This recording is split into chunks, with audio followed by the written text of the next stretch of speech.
difficile d'imaginer Paris sans elle. C'était pourtant une construction éphémère. Comment cette tour de la démesure a-t-elle pu s'imposer comme le symbole de Paris et de la France?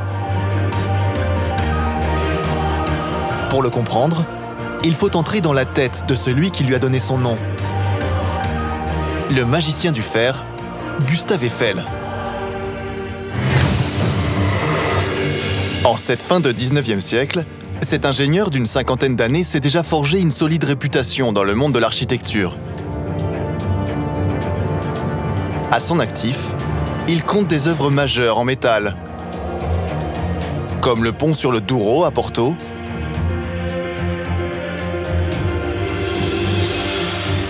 le viaduc de Garabi dans le Cantal, ou encore l'armature de la Statue de la Liberté.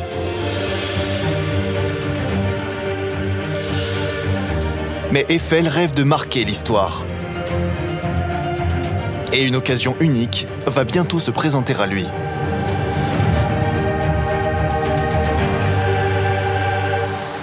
Tout commence en fait en 1884.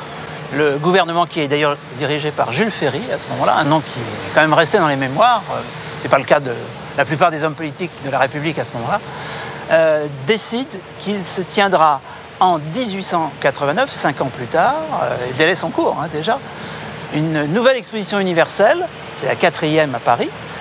Paris est la ville qui en a fait le plus, pour célébrer le centenaire de la Révolution française, 1789. Et dans un deuxième temps, on recherche des attractions, ce qu'on appelle de plus en plus des clous. Entièrement en métal. Un défi à la gravité. Le clou imaginé par Eiffel, c'est une tour de 300 mètres, la tour la plus haute du monde. À l'époque, cette idée est très en vogue aux États-Unis et en Angleterre. Mais personne n'y est encore parvenu. Pour la gloire de la France, Eiffel veut être le premier. Comme il l'espérait, en 1886, les organisateurs de l'exposition lancent un concours.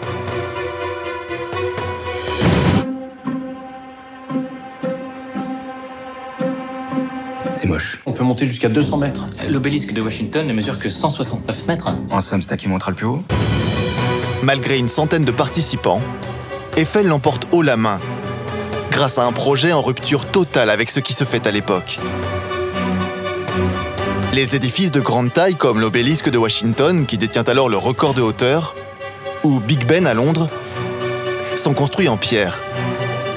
Mais Eiffel et son équipe décident d'utiliser leur savoir-faire en matière de ponts et de viaducs pour concevoir un projet de tour entièrement en métal.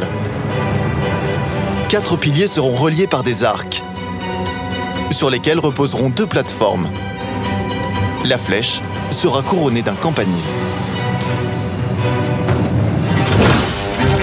Cette tour, messieurs, c'est Paris.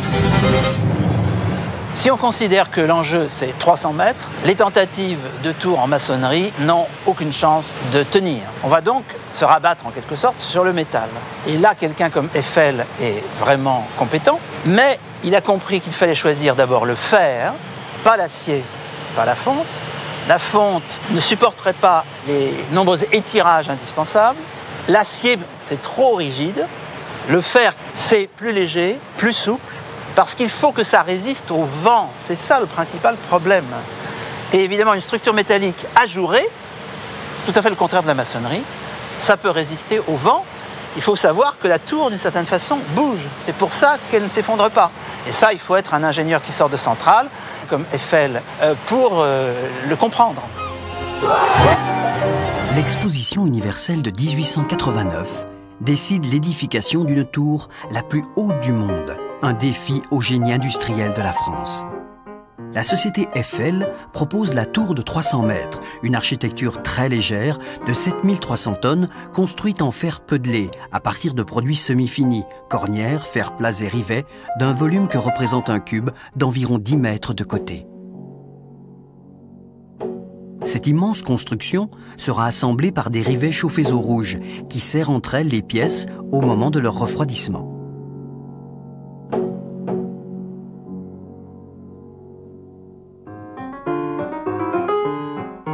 L'équilibre de la tour n'est pas corrigé par des vérins, utilisés uniquement pendant la construction pour régler l'horizontalité de la plateforme du premier étage.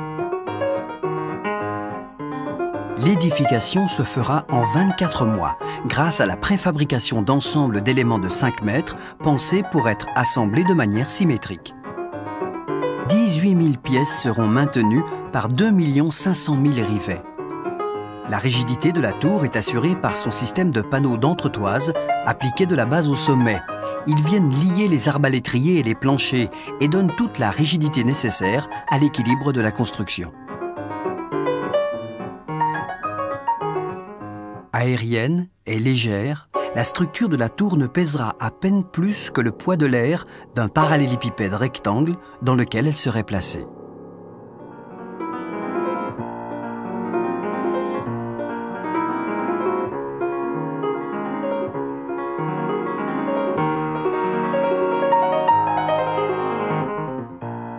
Véritable machine à monter, l'ensemble maintient une plateforme à 300 mètres de hauteur. Le sommet de la tour Eiffel bouge peu et décrit, en fonction du temps, plusieurs types de mouvements.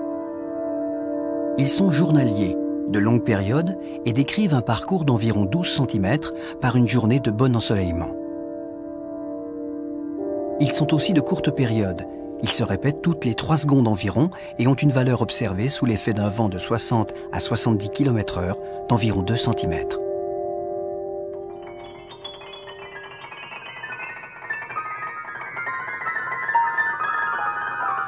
Citons Koechlin, l'ingénieur des calculs en 1889. Suivant la verticale, la construction peut se dilater librement. Dans le haut, c'est le vent qui a la plus grande influence. La température n'en a presque point. À mesure que l'on descend, l'influence du poids augmente et dans le bas, elle dépasse considérablement celle du vent. Vous pouvez apprécier ces oscillations en temps réel sur les mires de l'Observatoire des mouvements du sommet. Ce que nous allons entreprendre, personne ne l'a jamais tenté. Nous allons construire un rêve. Cette tour, les gars, c'est celle de la France. C'est surtout la vôtre, la nôtre. C'est ensemble qu'on l'a commencé. C'est ensemble qu'on va l'achever.